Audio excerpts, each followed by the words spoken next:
Praise Lord everybody, welcome to YouTube channel. आमच्या YouTube channel तुमचं स्वागत आहे. आणि आज आपण पाहणार आहोत इग्निशियस ऑफ अँटिऑक. इग्निशियस यांचा जन्म इसवी सन 35मध्ये अंतुकिया हे जे अतिशय महत्त्वाचं असं जे शहर होतं, प्राचीन शहर होतं, त्या शहरामध्ये त्यांचा जन्म झाला. हे जे इग्निशियस होते हे प्रेषित योहान याचे शिष्य होते. ते वयोवृद्ध झाले होते आणि वयोवृद्ध झाल्यानंतर त्यांना साखळदंडाने बांधून रोमला जेव्हा त्यांना घेऊन जात होतं तेव्हा ते म्हणतात की मी 10 बिबळे यांच्यामध्ये आहे. म्हणजे जे रोमन सैनिक आहेत त्यांनी बिबळे हे शब्द वापरलेले आहेत. इग्निशियस यांनी त्यावेळेचे जे विश्वासणारे होते, पुढारी होते, त्यांना सांगितले की मला वाचवण्याचा प्रयत्न करू नका आणि माझ्यासाठी मध्यस्थी करू नका, माझ्यासाठी शब्द टाकू नका आणि मला सोडवण्याचा प्रयत्न करू नका. आणि पुढं ते म्हणतात की मी जो आहे हा ख्रिस्ताचा गहू आहे आणि जो सिंहाच्या दाताने भरडला जाणार आहे. अशासाठी की मी एक ख्रिस्ताची भाकर आहे, जीवनाची भाकर, ती मला प्राप्त व्हावी. आणि ते म्हणतात की मी आता खरा शिष्य बनायला जात आहे किंवा खरा शिष्य मी बनत आहे. ह्या सर्वांनी मला प्रभू येशूला प्राप्त होऊ दे.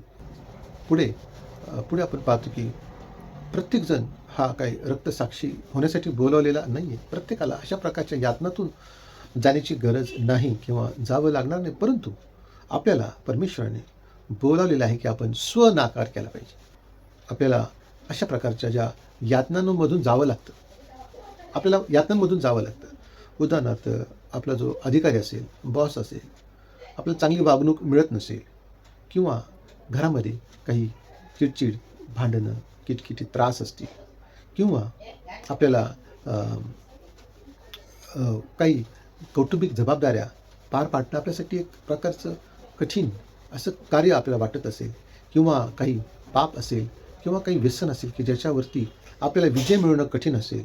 इग्निशियस आपले हे शिकवतात की जे काय आपल्या जीवनामध्ये त्रास आहे, दुःख आहे, संकट आहे, ते आपण देवाच्या हातात देणं, so that he could make us into the pure bread of Christ. अशासाठी की आपण जे भरडलं जातोय, ते दळलं जातोय, पण आपण ख्रिस्तासाठी, प्रभूसाठी एक उपयोगी अशी भाकर त्याद्वारे आपण बनत असतो. त्यामुळं काय होणार की ज्यावेळेला आपल्या संपर्कात कोणी येतील तर त्यांना ती ख्रिस्ताचा जी आशीर्वाद आहेत आणि ख्रिस्ताचं जे प्रेम आहे ते त्याद्वारे इतरांना मिळणार आहे.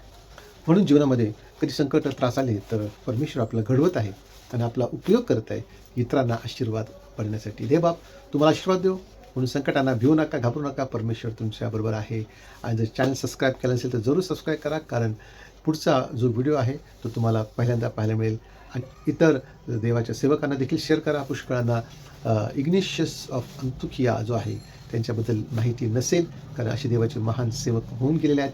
आणि ही माहिती आपण इतर सेवकांना, आपल्या मंडळीतील विश्वासदारांनासुद्धा द्या. आणि त्यामुळं ते अधिक देवासाठी, परमेश्वरासाठी संकटामध्ये खंबीर राहतील आणि तोंड देतील. God bless you. आमेन.